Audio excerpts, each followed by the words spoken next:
हो गया डन, बातचीत बंद, ठीक है, खत्म कर दो, जो जहां पे हो वहीं पे खत्म कर दो उस बात को। Will continue it after the class, ठीक है ना। जब ब्रेक में आएगा तो फिर आप कंटिन्यू कर लीजिएगा। क्या कुछ नहीं ना, ठीक है। तो लास्ट क्लास में हम लोगों ने पूरा इंट्रोडक्शन खत्म कर लिया। तुम्हारा कुछ क्वेश्चन था कि what do you mean by efficiency और what we know understand by effectiveness, ठीक है। तो efficiency का क्या मतलब होता है? अगर इस क्लास में मैंने कभी, मुझे नहीं याद है कि हमने नहीं डिस्कस किया होगा, नॉट लाइक कि जैसे तुमने पढ़ा है, लेकिन मैं जब भी आपको डिफाइन करती हूँ इफेक्टिवली एंड इफिशिएंटली, तो उसका क्या मतलब होता है? यस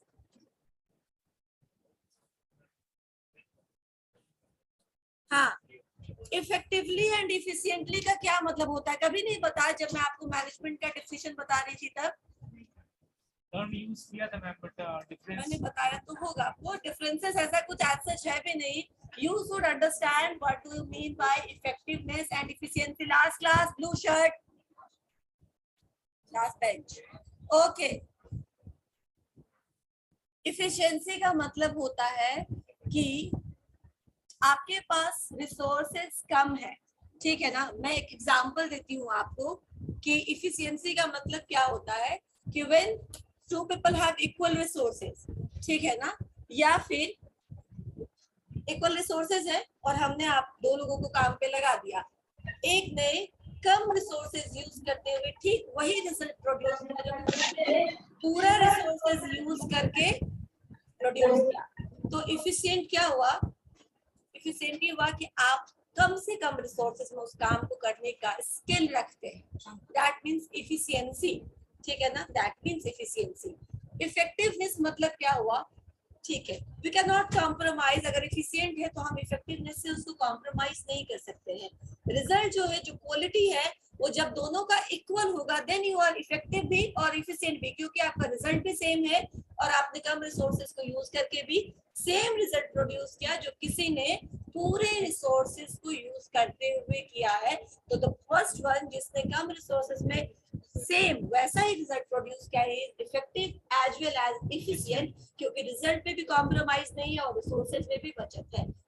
तो इसीलिए हम जब मैनेजमेंट को डिस्क्राइब करते हैं तो वो होते हैं utilization of resources to achieve certain objectives effectively और एंड इफिशिएंटली, यानी कम से कम रिसोर्सेज में क्वालिटी रिजल्ट को हासिल कर लेना। समझ में आया? इफिशिएंसी का मतलब, इफिशिएंसी का मतलब होता है, अब लेमन लैंग्वेज में अगर समझना हो तो तुम बोलते ना घर में कि ये बहुत कौन सा टर्म आप लोग यूज करते पता नहीं, हमारे यहाँ टर्म है एक मैथिली में, आप लोग क्या उस टर्म को क्या बोलता है डोंट नो, कि बहुत लूरगर होना, यानी कि आप में ये स्किल है कि आप कम से कम चीजों में सेम टास्क प्रोड्यूस कर दोगे। यू नो, क्षमता इज डिफरेंट थिंग, क्षमता तो बहुत चीज होता है, मतलब ठीक है, कोई चीज के अभाव में भी आपने वैसा ही रिजल्ट दे दिया, ठीक है ना। स्कार्स रिसोर्सेज को आपने मैनेज कर दिया, ठीक है ना, उसको आरे नहीं आने दिया किस चीज के, जब आपको कुछ ऑब्जेक्टिव अचीव करना है। तो वो जो स्कैर्सिटी थी, वो जो लिमिटेशन था, वो आपके काम के बीच में, आपके गोल के बीच में हिंडरेंस नहीं बना, ऑब्स्टेकल नहीं बना, right. You know how to manage that obstacle is efficiency, right. And effectively मतलब बिल्कुल सही, यानी कि अगर रिक्रूटमेंट में हम इसको लेके, आपको रिक्रूटमेंट करना है, ठीक है ना, रिक्रूटमेंट करना है यानी आपको चयन करना है अच्छे एम्प्लॉय का अपने ऑर्गेनाइजेशन के लिए। तो how will the organization can ask you, HR के प्रोफाइल के लिए अगर कोई इंटरव्यू होता है तो organization can ask you that which channel you will choose for effective and efficient mode of recruitment. तो आपको मैंने लास्ट क्लास में बताया था कि अभी डिटेल में नहीं बता रही हूँ, स्टाफिंग जब बता रही थी तब, लेकिन there are different sources, right. जैसे मैंने बोला ई पोर्टल होता है, कैंपस प्लेसमेंट होता है, एम्प्लॉयमेंट एक्सचेंज होता है, कंसल्टेंसीज होते हैं, ऐसे बहुत जगह से होता है जहाँ पे आप रिक्रूटमेंट कर सकते हैं, या इंटरनल सोर्स है तो प्रमोशन के थ्रू कर सकते हैं, या फिर इंटरनल ट्रांसफर के थ्रू करते हैं। सपोज करो आपके किसी एक यूनिट पे आवश्यकता है मैन पावर का और एक यूनिट में सरप्लस मैन पावर है, तो आप सरप्लस को ट्रांसफर करके भी उस नीड को फुलफिल कर सकते हैं, राइट। तो दे आर डिफरेंट सोर्सेज। तो आपको अगर आउट ऑफ द ऑर्गेनाइजेशन, अगर बाहरी एक्सटर्नल सोर्सेज से रिक्रूटमेंट रिक्रूटमेंट करना है तो आप कैसे करोगे? तो आपका कुछ भी आंसर हो, एक सोर्स है एम्प्लॉय रेफरेंस भी। एम्प्लॉय रेफरेंस मतलब जो मेरे एग्जिस्टिंग एम्प्लॉय हैं उनके रेफरेंस से हम क्या करेंगे, रिक्रूटमेंट करेंगे, यानी हम उनको इनकरेज करेंगे कि such in such positions are now within the organisation, we are going to hire on those positions. इसके लिए ये क्वालिफिकेशन चाहिए। अगर आपके जान पहचान में, अगर आपके फैमिली में या आपके रिलेशन में कोई भी है जो जॉब सर्च कर रहा है एंड इफ ही और she possesses these skills, tell them to apply, ठीक है ना, इन आवर ऑर्गेनाइजेशन। फायदा क्या होगा, तो आपके सारे रिक्रूटमेंट कॉस्ट और जो आपका टाइम जाएगा वो सेव होगा। एम्प्लॉय क्या करेगा, ऐसे जो भी जिनको भी जानता होगा उनको बोलेगा कि हमारे कंपनी में भी ओपनिंग है, तुम उसको अप्लाई करो। फायदा ये होगा कि आपका कॉस्ट कम हो जाएगा, ठीक है ना, क्योंकि कंसल्टेंसी के थ्रू करते तो आधे महीने का सैलरी या पूरे महीने का सैलरी आपको पे करना पड़ता है उस कंसल्टेंट को, राइट, जितने आप पे कर रहे हैं। और कंसल्टेंट भी जिसको वो भेजता है ऑर्गेनाइजेशन में, वो अगर उस सैलरी, अगर नौकरी पक्की हो जाती है तो उससे भी वो कुछ पेमेंट लेता है, ठीक है ना। Consultant is a kind of broker, right. तो ब्रोकर जैसे दोनों तरफ से लेता है अपने कमीशन, वैसे ही कंसल्टेंट भी लेता है। तो ये इकोनॉमिक तो नहीं है, यानी इकोनॉमिक नहीं, यानी यहाँ तो कुछ आपको फाइनेंशियल खर्चा करना पड़ रहा है ना। तो आप बोल सकते हैं ई पोर्टल से है, बोल सकते हैं एम्प्लॉय रेफरेंस से, बोल सकते हैं। अब आप जो भी बोलिएगा, ई पोर्टल बोलिएगा, एम्प्लॉय रेफरेंस बोलिएगा, तो आपको कारण भी बताना पड़ेगा why you think that this source of recruitment is effective as well as efficient. Effective इसलिए क्योंकि इफ इट वर्क्स, अगर अच्छे लोग आपको मिल जाते हैं एम्प्लॉयर रेफरेंस से भी, तो क्वालिटी में आपने कोई कॉम्प्रोमाइज नहीं किया। एंड इफिशिएंट इसलिए क्योंकि आपको उसके लिए कोई कॉस्ट, एक्स्ट्रा कॉस्ट इनकर नहीं करना पड़ा, राइट। लेकिन इसके फिर कुछ डिसएडवांटेजेस भी है जो हम लोग सिलेक्शन जब पढ़ेंगे, स्टाफिंग हो गया तो मैं डिटेल में आपको बताऊंगी। अब कुछ समझ में आया कि इफेक्टिव एंड इफिशिएंट क्या हुआ, क्लियर हो गया सबको? ठीक है, अब हम नेक्स्ट टॉपिक शुरू करेंगे जो आपके सिलेबस का नेक्स्ट टॉपिक है। We are done with introduction. कहीं कोई प्रॉब्लम होगा तो आप पूछ सकते हैं, अदरवाइज हमने सब कर दिया। डिफरेंसेस भी हो गया था ना, मेरे ख्याल से सब हो गया था। तो ठीक है, अब हमारा दूसरा टॉपिक है evolution of management, right. Evolution का क्या मतलब होता है? यस, डेवलपमेंट, ठीक है। और कुछ? अपग्रेडेशन, ठीक है। और कुछ? इवोल्यूशन या डिफरेंट चेंजिंग, ऐसे ना पूरा का पूरा जो उत्पत्ति बोलते हैं उसको, ठीक है ना, कैसे कुछ, या अपडेट नहीं बोल सकते इसको। इवोल्यूशन मतलब ग्रेजुअल डेवलपमेंट इन समथिंग, यानी कि क्रमशः जो आगे बढ़ते जाता है ऊपर की तरफ, उसको हम पूरा एंटायर प्रोसेस ऑफ इवोल्यूशन पढ़ेंगे। तो हमारा टॉपिक है आज का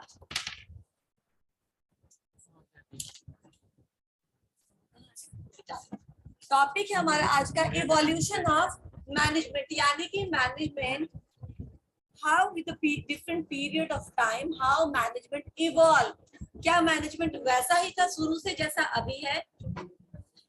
नहीं, ये इवोल्यूट हुआ, ठीक है ना, सिंपलर फॉर्म से, बहुत सिंपलर फॉर्म से धीरे धीरे अब जैसा देख रहे हैं आप वैसा हुआ। एकाएक ऐसा नहीं हुआ था। जैसे आप लोगों ने सब ने कॉमन हिस्ट्री में, सिविक्स में या फिर बायोलॉजी में आप लोगों ने भी पढ़ा होगा इवोल्यूशन ऑफ ह्यूमन बीइंग, ठीक है ना। तो क्या हम शुरू से ऐसे ही हैं? नहीं है, ठीक है ना। हमारा भी 7-8 फेजेज में ये रूप आया है, हम इस तरीके से इवॉल्व होकर के आए हैं। मैनेजमेंट भी एक श्रेयस, सिद्धांत और बाकी के जो भी स्टूडेंट है क्लास में, ऑनलाइन क्लास में, आप लोगों को बार बार ये याद नहीं दिलाना पड़ना चाहिए कि आपका कैमरा ऑन रहना चाहिए। अभी मैंने बता दिया है, अगर अब मैं चेक करूंगी और तो क्यों ज्वाइन किया है, क्यों ज्वाइन किया है?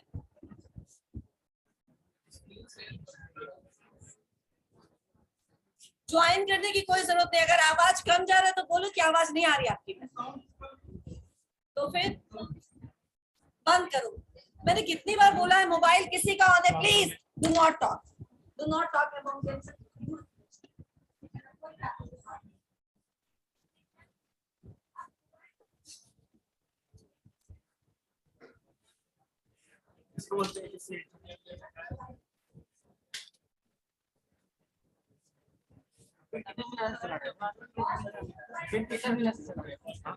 आगे पीछे को आगे और आगे पीछे मत कर दो पीछे चली जाती है ठीक है ना our topic is evolution of management.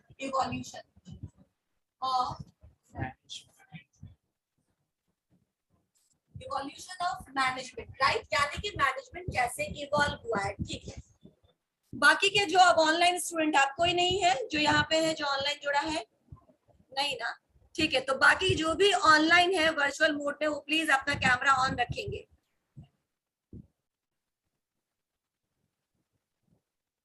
सिमरन स्वयं श्वेता सब लोग ऑन कर लो अदरवाइज मैं आपसे माफ कर दूंगी और रिमूव कर दूंगी क्लास से इवोल्यूशन का मतलब होता है टाइम के साथ कैसे इवॉल्व हुआ मैनेजमेंट तो उस समय भी मैनेजमेंट था लेकिन not as a organized subject ठीक है ना एक सब्जेक्ट के रूप में इसको कभी किसी ने पढ़ा नहीं था although they are using these skills planning organizing ये सब उस समय भी होता है जिस समय इवोल्यूशन जिस समय मैनेजमेंट का इतना कुछ एग्जिस्टेंस नहीं था इतना कुछ एक्सेप्टेंस नहीं था कैसे क्योंकि जो बहुत ओल्डर टाइम में जब हम केव्स में रहते थे जंगलों में रहते थे उस समय भी people use to manage resources right how come suppose करो उस समय बहुत सिंपल लाइफ था खाना और सोना ठीक है ना इतना ही काम रहता था शिकार करना है या फल फूल तोड़ना है और भटकना है ठीक है ना इतना सिंपल लाइफ था कुछ जरूरत नहीं थी कपड़ों की जरूरत नहीं थी कोई लग्जरी आइटम की जरूरत नहीं थी खरीदना है इसलिए पढ़ना है इसीलिए नौकरी करना है बहुत सिंपल लाइफ था जब इतना सिंपल लाइफ था उस समय भी जो बेसिक नीड्स है क्या है बेसिक नीड्स जो हमारा फिजियोलॉजिकल नीड्स है फूड ठीक है ना स्लीप ये सब उस समय भी नीड था उसको भी प्राप्त करने के लिए that time people use to manage क्या मैनेज करते थे तो कभी भी शिकार करने के लिए रात में नहीं जाते थे उनके पास लाइट नहीं होता था उनके पास रोशनी नहीं होता था उस जमाने में टॉर्च नहीं होता था तो क्या करते थे सूरज ढलने से पहले शिकार कर लेते थे या फिर शाकाहारी रहे होंगे तो जो भी जंगली फल फूल तोड़ना होगा वो तोड़ करके ले आते थे मैनेजमेंट था या नहीं था रिसोर्सेस कम है ठीक है ना रोशनी नहीं है तो उसको मैनेज कर लो सनलाइट से वो काम कर लो ठीक है तो मैनेजमेंट तो तब भी था knowingly or unknowingly people used to manage their time used to manage the resources available to them right लेकिन धीरे धीरे जब बाद में ह्यूमन का एक सोसाइटी के रूप में स्टैब्लिशमेंट हुआ और धीरे धीरे जब ऑर्गेनाइज होने लगा ह्यूमन बीइंग तो नॉर्मली मैनेजमेंट का जो इवोल्यूशन है वो किस तरीके से है कि सबसे पहले अच्छा ठीक है जो मैनेजमेंट आप देख रहे हो यानी from the classical theory of management तो हम मैनेजमेंट के इवोल्यूशन को 4 भाग में बांट सकते हैं ठीक है ना क्या क्या है ये अभी इवॉल्व फ्रॉम दिस पॉइंट ठीक है ना यहाँ भी पॉइंट है जिसको हम बोलेंगे प्री साइंटिफिक ठीक है ना प्री साइंटिफिक मैनेजमेंट थियरी ठीक है ना ये प्री साइंटिफिक इसलिए डाला गया है क्योंकि इसके बाद जो नेक्स्ट है उसको हम बोलते हैं क्लासिकल थियरी ऑफ मैनेजमेंट ठीक है ना अब इस क्लासिकल थियरी के अंदर 3 इंपॉर्टेंट थियरीज आए जो आपको मालूम है साइंटिफिक उसके बाद एडमिनिस्ट्रेटिव एंड देन ब्यूरोक्रेटिक ठीक है अब इसमें एक मिनट थोड़ा सा धैर्य रखो साइंटिफिक मैनेजमेंट ठीक है ना साइंटिफिक पार्ट बाय FW ठीक उसके बाद एडमिनिस्ट्रेटिव बाय हेनरी फ्योल ठीक है ना और उसके बाद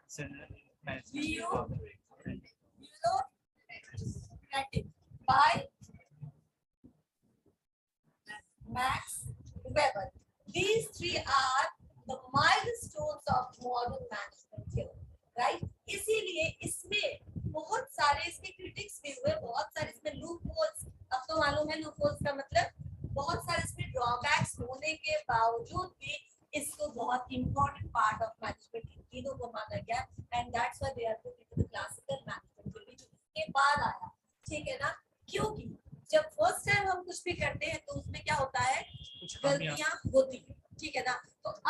बाद जो भी आएंगे वो क्या करेंगे, उस गलतियों को सुधारेंगे। रिमूव करके कुछ नया अपग्रेड कर देंगे। तो अपग्रेडेशन का काम हमेशा इजी होता है फर्स्ट टाइम कुछ करने से ज्यादा, राइट। तो इसीलिए ये बेसिक जो फाउंडेशन बोल सकते हो या माइलस्टोन ऑफ मैनेजमेंट बोल सकते हो, दीस थ्री आर, राइट। इसके बाद क्लासिकल के बाद क्या आया, सॉरी यहाँ पे जगह लेनी, neo classical theory of management, इसको हम और भी बोल सकते हैं बिहेवियरल मैनेजमेंट थियोरी, ठीक है, या फिर ह्यूमन अप्रोच ऑफ मैनेजमेंट, ठीक है। मैंने 3 बार नाम बताया, ह्यूमन अप्रोच ऑफ मैनेजमेंट, ठीक है। ये 3 समझ में आ गया, एक के ही नाम है, नियो क्लासिकल बोलो, बिहेवियरल अप्रोच बोलो, या फिर ह्यूमन अप्रोच ऑफ मैनेजमेंट। इसके बाद फोर्थ है मॉडर्न, ठीक है, मॉडर्न मैनेजमेंट थियोरी। तो आपको ये क्रम याद रखना जरूरी है, this is the sequence of evolution of management which starts from pre scientific. इसमें बहुत सारे नाम आते हैं, ठीक है ना, बहुत सारे साइकोलॉजिस्ट, सोशियोलॉजिस्ट, इंजीनियर्स जिन्होंने मैनेजमेंट का रूपरेखा कैसा होना चाहिए उसके बारे में बताया, ठीक है ना, हम उसके बारे में पढ़े। लेकिन this is the first step. इसके बाद इवॉल्व हुआ तो ये पहुंचा दूसरे स्टेप में, जिसको हमने क्लासिकल बोला, और मैंने कहा ये फाउंडेशन है, एक तरीके का माइलस्टोन है मैनेजमेंट के लिए, इसको कभी भी हम नकार नहीं सकते हैं। एंड देन नियो क्लासिकल, इसके अंदर और क्या क्या है वो पढ़ेंगे, ठीक है ना। पहले आप देख लो कि नियो क्लासिकल को क्या क्या कहा, बिहेवियरल और human approach of management, and then finally modern management theory. किसी ने कहा कि सिस्टम थियोरी भी है,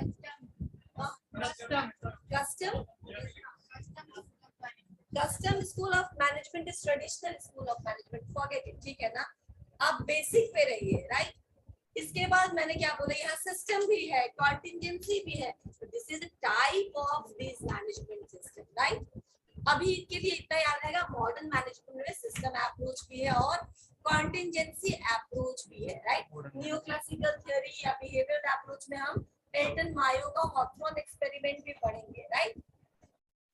तो वो हम धीरे धीरे आगे बढ़ेंगे तो आएंगे। अभी क्या करना है, अभी प्री साइंटिफिक के बारे में जानना है आप लोगों को। प्री साइंटिफिक में, अच्छा ठीक है, इसमें 3-4 लोग आए जिनका इंपॉर्टेंट कंट्रीब्यूशन रहा है। क्या इंपॉर्टेंट कंट्रीब्यूशन रहा है, तो उन्होंने कुछ ना कुछ इंपॉर्टेंट मैनेजमेंट पॉइंट्स को क्या किया, लेकर आए, ठीक है ना। जिसमें सबसे पहला नाम है चार्ल्स बैबेज का। अब चार्ल्स बैबेज को हम क्यों जानते हैं, फादर ऑफ कंप्यूटर, ठीक है, फादर ऑफ कंप्यूटर है, लेकिन मैनेजमेंट के बारे में आपको बता रहे हैं। Since he is a renowned mathematician,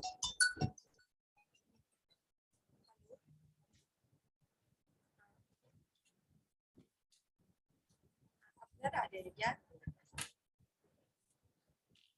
आ जाते हैं तो 5 बजे के तक ही पहुंचेंगे घर, उससे पहले तो आते नहीं। एक बार और आ जाइए 5 बजे के आसपास।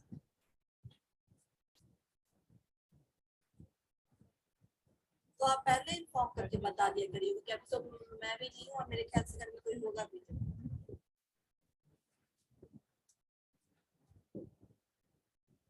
ठीक है, ठीक है, ठीक है, ठीक है, लेकिन आप मुझे इन्फॉर्म कर दीजिएगा एक बार 8-9 बजे के आसपास क्या आए, ठीक है। और कौन सा पास देना है, क्योंकि तो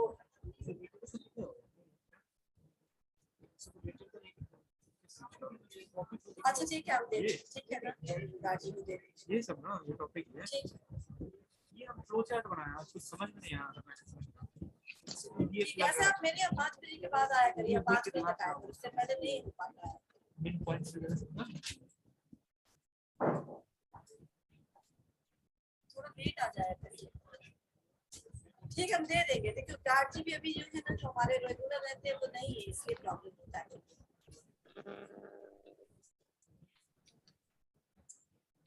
देख लेंगे, हम कल दे देंगे, ठीक है, ओके, ठीक है। चार्ल्स बैबेज को हम जानते हैं father of computer, he is a renowned mathematician, और वहां पे वो काम करते। उन्होंने क्या बोला, अच्छा ठीक है, जो हम पढ़ते हैं ना साइंटिफिक मैनेजमेंट में, साइंटिफिक यानी replacement of rule of some, आप पढ़ेंगे आगे अगर अभी तक नहीं जानते होंगे सबसे पहले इसके बारे में चार्ल्स बैबेज ने ही बोला कि हमारा जो भी कुछ होना चाहिए वो डेटाबेस होना चाहिए या किसी न किसी मैथमेटिकल कैलकुलेशन पर based होना चाहिए. That means all management activities should be based on mathematical data और डेरिवेशंस और एक्सपेरिमेंट, जहां पे आप प्रूफ कर सके कि अगर आपको इतने रिसोर्सेज चाहिए तो क्यों चाहिए. एक मिनट, सिमरन क्लास में नहीं है ना? ठीक.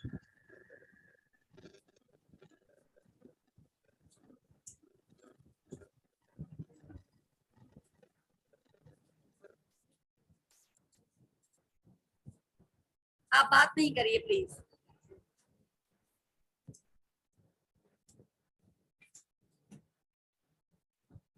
ओके, तो मैंने क्या कहा कि चार्ल्स बैबेज का क्या था, he first for the first time he said about mathematical derivation या mathematical data before finalizing the resources requirement of resources. मान लो कोई बोलता है कि 50 आदमी से मेरा ये काम हो जाएगा, क्यों 50 चाहिए, 60 क्यों नहीं चाहिए, 49 क्यों नहीं चाहिए? तो यू शुड हैव डेटा कि हम 50 क्यों बोल रहे हैं, क्योंकि एक आदमी एक घंटे में एवरेज 8 यूनिट प्रोड्यूस करता है, हमको 50 into 8 प्रोड्यूस करना, इसीलिए हम बोलते हैं कि वो 50 एम्प्लॉय दे दीजिएगा तो ये काम हम करवा देंगे. समझ में आया सबको कि क्यों 50 मांगा गया? तो इस तरीके से वो प्रूव होना चाहिए, आपके पास पहले का कोई सपोर्टिंग डेटा होना चाहिए, आपको पता होना चाहिए कि एवरेज एक टाइम को कितने समय में खत्म किया जा सकता है, जिसके बेसिस पर आप आदमी मांग सके या टाइम मांग सके. टाइम भी हम मांगते हैं ना, 2 दिन का टाइम दीजिए, क्यों? तो 2 दिन का टाइम चाहिए, ज्यादा क्यों नहीं चाहिए, कम क्यों नहीं चाहिए. एनीबॉडी कैन आंसर, अगर आपके पास पर यूनिट टाइम कितना रिक्वायर्ड है ये मालूम है वो तो, राइट. इसीलिए उन्होंने कहा कि साइंटिफिक होना चाहिए. तो क्या नहीं होना चाहिए, अनुमान से काम मत करो, क्योंकि अनुमान में क्या होगा, इफेक्टिवनेस जो है और इफिशियंसी है वो खत्म हो जाएगा, राइट. आपकी जो बचत करने की इफिशियंसी थी वो चली जाएगी. और management is always about optimum utilization of resources, right. यानी किसी भी चीज का बेस्ट पॉसिबल यूटिलाइजेशन कैसे किया जा सकता है. ब्लैक मास्क, मुझे दिख रहा है कि आप बात भी कर रहे थे, हंस भी रहे, मत करिए ऐसे, मास्क हटा लीजिए. ओके, समझ में आया? Yes, ma'am. ये पॉइंट समझ में आया? ठीक है. तो चार्ल्स बैबेज का ये कहना था. उसके बाद लेकिन क्या हुआ, मैं बाद में बताऊंगी कि इन लोगों को क्यों नहीं हमने फाउंडर मेंबर या फादर ऑफ साइंटिफिक मैनेजमेंट को कायदे से इनको कहना चाहिए फिर, क्योंकि he talked about scientific derivations और मैथमेटिकल एक्सपेरिमेंट्स. इनको क्यों नहीं कहा? Because he just talked about a point and then keep silence. ठीक है ना, इसके बारे में इन्होंने और कुछ नहीं कहा, जबकि एफडब्ल्यू टेलर ने इसी को सपोर्ट किया एंड देन टेक्निक्स भी दिए कि आप कैसे ये सब कर सकते हैं. ठीक है ना, तो एक पूरा डिटेल्ड उन्होंने आपको रास्ता दिखाया कि ये कैसे हो सकता है. इसीलिए जो इसका असल कहते हैं क्रेडिट वो किसको मिला, एफडब्ल्यू टेलर को मिला. ऑल्दो इसके बारे में सबसे पहले किसी ने बात की थी, तो वो कौन थे, चार्ल्स बैबेज, राइट. अब आते हैं नेक्स्ट पॉइंट पे. इसके बाद इसमें जो नेक्स्ट आए इसमें वो आए Robert Owens. Robert Owens, OWENS, ठीक है ना, रॉबर्ट ओवेंस इनका नाम है. They actually talk about trade union. Trade union क्या होता है? ट्रेड यूनियन आप लोगों ने सुना होगा ये वर्ड, इसका क्या मतलब हुआ? अच्छा, इन्होंने ट्रेड यूनियन के बारे में बात किया. ट्रेड यूनियन कहने का मतलब है कि किसी भी संगठन में ह्यूमन रिसोर्स काम करता है, ठीक है ना, तो उनका एक यूनाइटेड एक यूनाइटेड एक पार्टी होना चाहिए या एक ऑर्गेनाइजेशन होना चाहिए, क्योंकि एक एम्प्लॉय जाके कुछ बोलेगा, अपने कुछ ग्रीवेंसेस बताएगा, कुछ कंप्लेन बताएगा, मैनेजमेंट विल नॉट, राइट. लेकिन जब इकट्ठा जाकर के कोई बोलेगा और सबको ये प्रॉब्लम है, तो management at least think about that problem और उसको वो खत्म करने की कोशिश करेगी, राइट. इसीलिए उस समय जिस समय रॉबर्ट ओवेंस आए थे, उन्होंने कहा कि ट्रेड यूनियन होना चाहिए हर एक ऑर्गेनाइजेशन में. क्यों? क्योंकि समहाउ जो यहाँ पे पढ़ेंगे उसको उन्होंने वहीं पे फील कर लिया था. रिसोर्सेज उनका संगठित होना बहुत जरूरी है, वहाँ पे एक कंड्यूसिव एनवायरनमेंट क्रिएट करना जरूरी है, वहाँ पे एक ट्रेनिंग का होना चाहिए जिससे स्किल को इम्प्रूव कर सके. तो उस समय बहुत सारे टेक्सटाइल मिल्स थे इंग्लैंड में, ठीक है ना, और इंग्लैंड में उस समय ट्रेड यूनियन मूवमेंट पर उसी समय जोर दिया गया, क्योंकि मजदूरों की कोई सुनता नहीं था. तो अगर मजदूरों की कोई नहीं सुन रहा है तो कैसे सुनाया जाए? ठीक है, तो आप संगठित होकर के अपने कंप्लेंट्स रखिए। इसके फलस्वरूप talked about hours of working hours क्या होना चाहिए, कब इंटरवल मिलना चाहिए, क्या फैसिलिटीज मिलना चाहिए, जैसे कोई हाउसिंग फैसिलिटी मिलना चाहिए, या कोई सब्सिडाइज्ड रेट पे लोन मिलना चाहिए, या फिर कोई कैसे होता है कैंटीन बेनिफिट जहाँ पे सब्सिडाइज्ड रेट पे आपको फूड आर्टिकल्स या फिर जो भी आप यूज करते हैं वो सब आपको उपलब्ध हो जाए।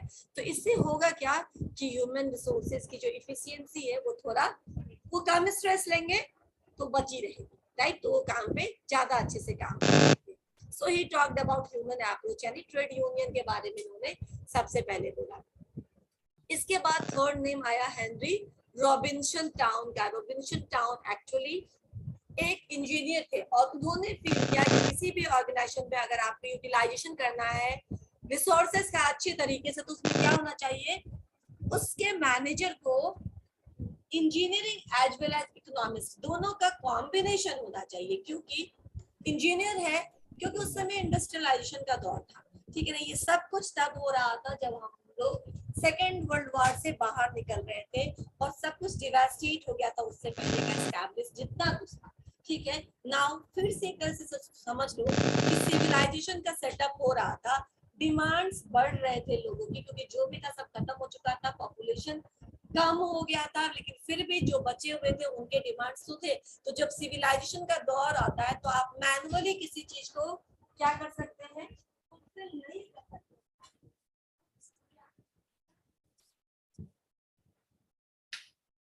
क्या करना पड़ेगा, मैनुअली जब आप फुलफिल नहीं कर सकते हैं तो आपको मशीनों का मदद लेना पड़ेगा, राइट। और मशीनों का मदद लेकर के आप क्या करेंगे, प्रोडक्शन को हाई करेंगे और डिमांड को बढ़ाएंगे। Now coming to the production point, इन्होंने कहा कि इकोनॉमिक्स एंड इंजीनियरिंग क्योंकि अलग अलग तरह के टूल्स, अलग अलग तरह के टेक्निक्स, अलग अलग तरह के मशीन्स पे काम करना पड़ेगा। तो उस समय चूंकि इंडस्ट्रियलाइजेशन था, अभी कैसा आईटी एरा, तो मशीनों का डिमांड कम है, इंफॉर्मेशन टेक्नोलॉजी का डिमांड ज्यादा है। उस समय मैनुअल से हम लोग मशीन पे शिफ्ट हो रहे थे, राइट। तो उस समय मशीनों का जितना आज आईटी का बोलबाला, उस समय इंडस्ट्री में मशीनों का उतना इंपॉर्टेंस था। तो मैकेनिक इंजीनियर उसका बहुत डिमांड है, राइट। तो उन्होंने कहा कि मैनेजर को अपने ऑर्गेनाइजेशन को अच्छे से रन करने के लिए इकोनॉमिक्स प्लस इंजीनियर का कॉम्बिनेशन होना चाहिए, ताकि वो समझ सके कि exchange of goods in the market कैसे किया जाए, किस तरीके से कम कॉस्ट में अधिक से अधिक सामान को या अधिक से अधिक सर्विसेज दी जा सके या अधिक से अधिक प्रोडक्ट को प्रोड्यूस किया जा सके, ठीक है, समझ में आया। तो इन्होंने इसके बारे में बोला। एंड देन लास्टली सीबूम राउंट्री नाम है लास्ट में, जिन्होंने एक्चुअली बोला कि इंडस्ट्रियल वेलफेयर के बारे में बात किया, यानी कि लेबर वेलफेयर तुम लोग सुनते होगे कभी। लेबर वेलफेयर मतलब वो सारे काम, बहुत सारे काम गवर्नमेंट भी करती है सोशल सिक्योरिटी के रूप में, राइट, जिससे समाज को सेफ्टी मिले। जो आप देख रहे हो ESIC, अगर आप कभी देखोगे तो देखोगे ESI, यस, वो क्या है ESI, सब्सिडाइज्ड रेट में इलाज करने के लिए गवर्नमेंट की तरफ से प्रोविजंस है। वो सारे लोग जो सर्टेन अमाउंट या 15 केस से क्रॉस कर गया, शायद पहले 15,000 था, 10,000 था, फिर 15 हुआ, अब मेरे ख्याल से 20-21 हजार तक है शायद, या फिर चेक करना पड़ेगा एक बार। जो उससे कम जिसकी भी सैलरी है उनको ESI का कार्ड बनाना जरूरी है और वो जाकर के इलाज करा सके। इसी तरह मैटरनिटी स्कीम, इसी तरह फ्यूनरल स्कीम है, ठीक है ना। बहुत सारे फैमिली हैं जिनको फ्यूनरल के लिए पैसे नहीं रहते हैं, तो वो अपने एम्प्लॉय को फ्यूनरल के लिए पैसे देते हैं, ठीक है ना, अंतिम संस्कार करने के लिए जिसको बोलते हैं। तो these are social security, society का ये रिस्पॉन्सिबिलिटी है कि उसमें जो लोग हैं यानी ऑर्गेनाइजेशन में जो लोग काम कर रहे हैं उनको ये बेसिक चीजों के लिए बहुत ज्यादा तकलीफ ना उठाना पड़े, ठीक है ना। तो सीवियम राउंट्रीन ने सोशल वेलफेयर के बारे में, लेबर वेलफेयर के बारे में बात की, ठीक है ना। अब ये लोग सबने बात किया और हमने इसको डाल दिया था प्री साइंटिफिक एरा में, क्योंकि जब आप कॉमन देखोगे तो एवरीबॉडी टॉक्ड अबाउट 1 और 2 पॉइंट, ठीक है ना। इसके बाद खत्म, इसके बाद फर्दर उस पर कोई डिटेलिंग नहीं हुआ, फर्दर इसके बारे में उन्होंने कुछ और बोला नहीं मैनेजमेंट के बारे में। तो ये तो फिर भी इवोल्यूशन का रूप था, ऐसे ही होता, ठीक है ना, क्योंकि अचानक से आपके दिमाग में सारा पॉइंट आ जाए ये होता नहीं है।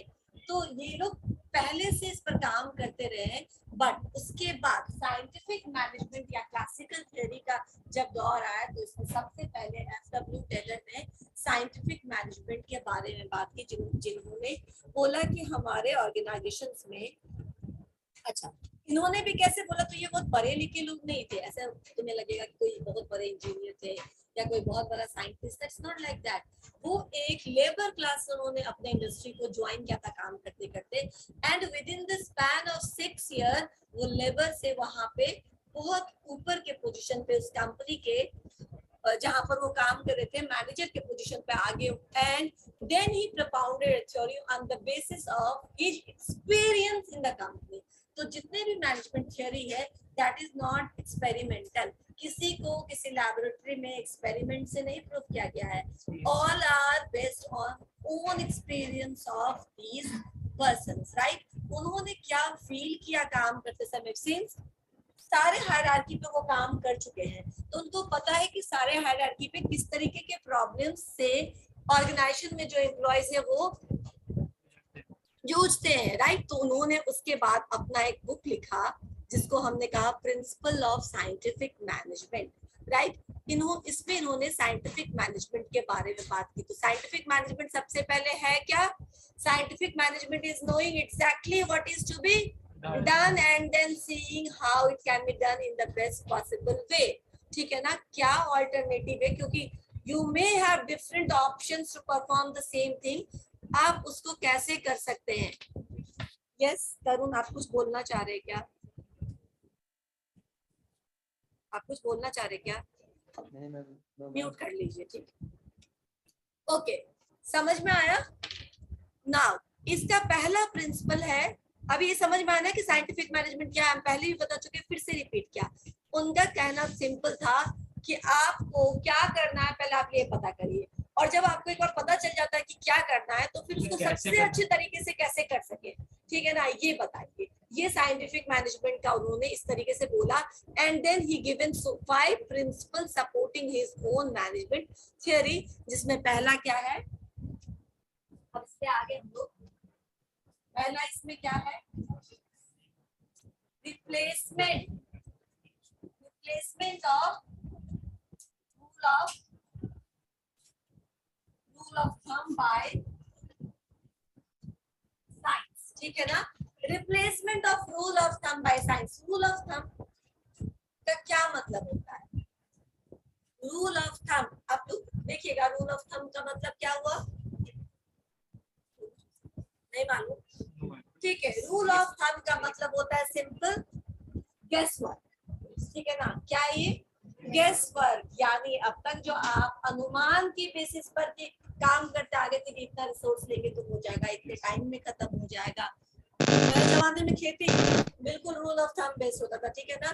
कोई जो भी जानकार होता था वो कहीं ऊंची जगह पे चला जाता था और आकाश को देखकर बोलता था कि इस बार गेहूं की खेती करनी चाहिए कि नहीं, इस बार धान की खेती करनी चाहिए कि नहीं, इस बार बारिश होगा या नहीं, राइट।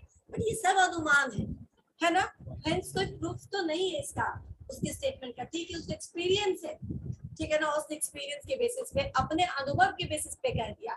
लेकिन इन्होंने कहा कि it's high time to change this attitude, क्योंकि जब तक आप अनुमान के बेसिस पे करेंगे या तो कभी आप नहीं कर पाएंगे, डिमांड को फुलफिल नहीं कर पाएंगे, या फिर रिसोर्सेज का आप वेस्टेज करेंगे, नो वेस्टेज, ठीक है ना। Management always keeps in mind कि नो वेस्टेज सबसे अच्छा, राइट। तो अभी करना क्या होगा, replacement of rule of thumb by science, यानी कि चार्ल्स बेबेज का जो स्टेटमेंट था कि मैथमेटिकल डेरिवेशन होना चाहिए या कोई साइंटिफिक एक्सपेरिमेंट होना चाहिए, प्रूफ होना चाहिए आपके पास कि आपको टाइम इतना चाहिए तो क्यों चाहिए, समय चाहिए, मनी चाहिए, रिसोर्सेज चाहिए, ह्यूमन रिसोर्स चाहिए, there should be some logic कि इसलिए आपको इतने लोग चाहिए, राइट, इसलिए आपको ये पैसा चाहिए, ये बजट का, इतने बजट का ये प्रोजेक्ट है। जब आपके पास एक कैलकुलेशन रहेगा तो आप समझ सकते हैं कि ठीक है 5% 10% प्लस माइनस विल डू, लेकिन अब आपका जो काम है वो रुकेगा नहीं, ठीक है ना। इफेक्टिव यूटिलाइजेशन ऑफ रिसोर्सेज होगा, वो जरूरी है, ठीक है। तो replacement of rule of thumb मतलब मिनिमम पॉसिबल कॉस्ट में अपने लक्ष्य को प्राप्त कर लेना, right, if you have scientific calculations, right. ये समझ में आया। नेक्स्ट उन्होंने इसके बाद दिया scientific selection and training. Scientific selection. Selection and scientific training बोल भी सकते हो, no need to repeat it, ऐसे भी चलेगा। यानी कि साइंटिफिक सिलेक्शन एंड ट्रेनिंग दूसरा प्रिंसिपल था इनका after replacement of rule of thumb. इसका क्या मतलब हुआ? साइंटिफिक सिलेक्शन एंड ट्रेनिंग का मतलब नो, नॉट कैलकुलेटेड, साइंटिफिक होना चाहिए। यानी कि साइंस, साइंटिफिक कहने का सिंपल मतलब है जो आपको समझ में आए कि आप क्यों कर रहे हैं, लॉजिक होना चाहिए। बिल्कुल सही है। एक्चुअली क्या होना चाहिए कि अगर आपको आईटी के लिए लोग चाहिए तो आप केमिस्ट्री पास आउट या मैथमेटिक्स ग्रेजुएट को मत हायर करिए, आप आईटी के ग्रेजुएट। अगर आपको फाइनेंस के लिए लोग चाहिए तो फाइनेंस में जिनका स्पेशलाइजेशन है उनको लेकर के आइए, क्योंकि आगे बताएंगे क्यों। आप भी बता सकते हैं। मार्केटिंग के लिए चाहिए तो मार्केटिंग बैकग्राउंड से जो लोग जिनका मार्केटिंग एक्सपीरियंस रहा है या प्रोफेशनल सेल के मार्केटिंग से ग्रेजुएशन करके बाहर आते हैं, उसी काम के लिए चाहिए। यानी कि आपका साइंटिफिक सिलेक्शन होना चाहिए, लॉजिकल सिलेक्शन होना चाहिए। अब क्यों होना चाहिए कौन बता सकता है? ऑनलाइन भी कोई स्टूडेंट चाहे तो आंसर दे सकता है कि साइंटिफिक सिलेक्शन क्यों होना चाहिए। क्या किसी के पास है आंसर? अदरवाइज मेरे क्लास में बहुत सारे बच्चे हैं अभी। ठीक है, मैं आपको एक्सप्लेन करूंगी, अभी पहले सुन लेते हैं। ठीक है, साइंटिफिक सिलेक्शन तुमने बताया क्यों है। Class please. जैसे अगर एक डॉक्टर को बोला जाए गांधी से तो रिपेयर करने, कैसे करेगा? नहीं कर। ठीक है, और क्यों होना चाहिए? इससे क्यों होना चाहिए, ये नहीं होना चाहिए। ये तो तुमने बहुत ज्यादा डेविएटेड ले लिया, लेकिन फिर भी बता सकते हो। अगर जो जिस टॉपिक पे स्पेशलाइज है वो उस काम को और अच्छे से डिफरेंट वे में एंड मोर एफिशिएंट उस टॉपिक के बारे में वो जानता है, तो उससे पॉइंट्स निकालना या उससे बेस्ट वे निकालना है, उसको कुछ आइडिया ही नहीं है उस एरिया का। ठीक है, और उसमें एक्सप्लेन करना। वेरी गुड, बैठो। यस, ठीक है, सही है।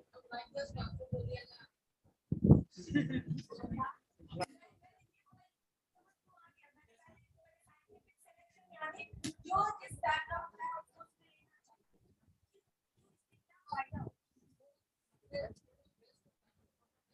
वर्क एफिशिएंट और इफेक्टिव होगा, एफिशिएंट और इफेक्टिव हो पाएगा।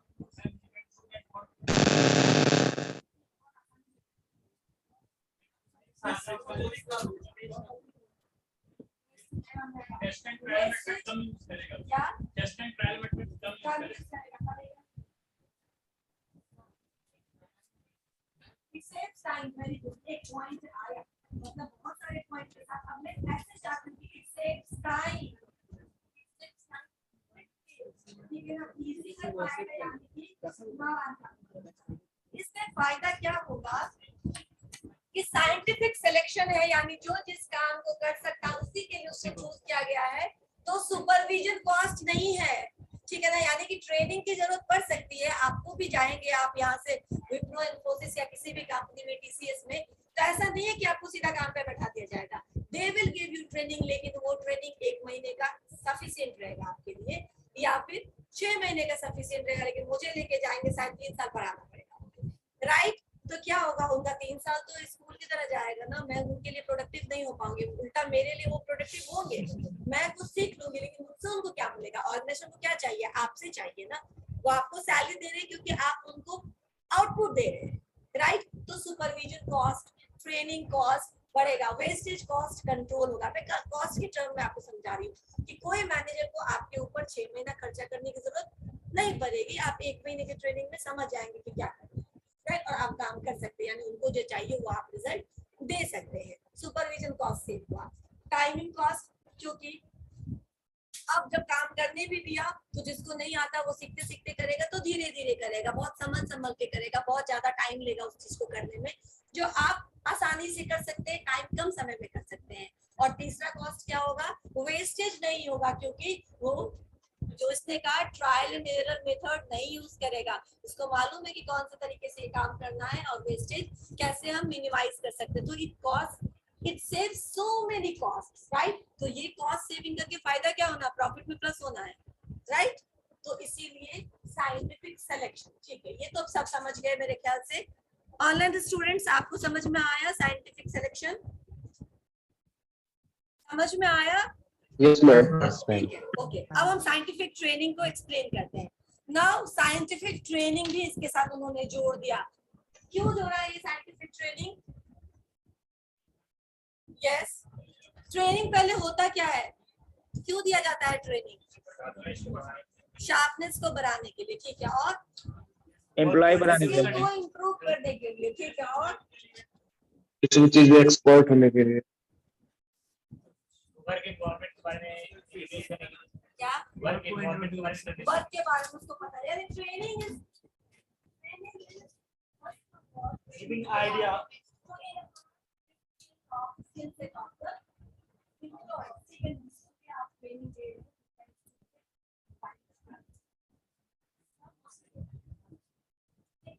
आप स्किल से करने के लिए आप काम को कम वेस्टेज के साथ कम समय में आप आपने क्या किया, उज्जवल को, ठीक है ना, या फिर आपको या फिर किसी को कंपनी ले गई क्योंकि you have done BCA, you have all the books and you have experience of developing certain app और वर्किंग ऑन सर्टेन प्रोग्राम, आप जानते हैं ये सब, ठीक है। आपको 1-2 महीने में उसने अपने लायक बना लिया और आपको काम में लगा दिया, लेकिन अगले 4 साल तक आप सेम ही काम कर रहे हैं, ठीक है ना।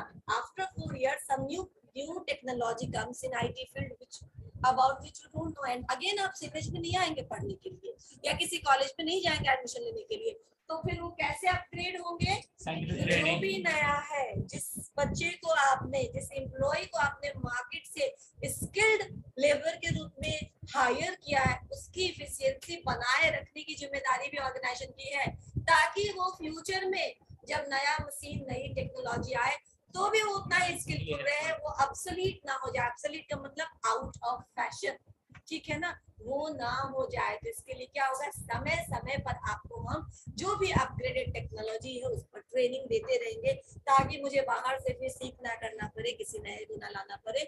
You are already good for me, already proven your efficiency in my organization, और हम आपको efficient throughout your career बनाए रखेंगे, ताकि जो ये बेनिफिट आपको मिला है वो हमेशा मिलते रहे, आपको भी यानी ऑर्गेनाइजेशन को भी और एम्प्लॉय को भी, वो भी लर्निंग हमेशा करते रहे और उसका ग्रोथ हमेशा होता रहे।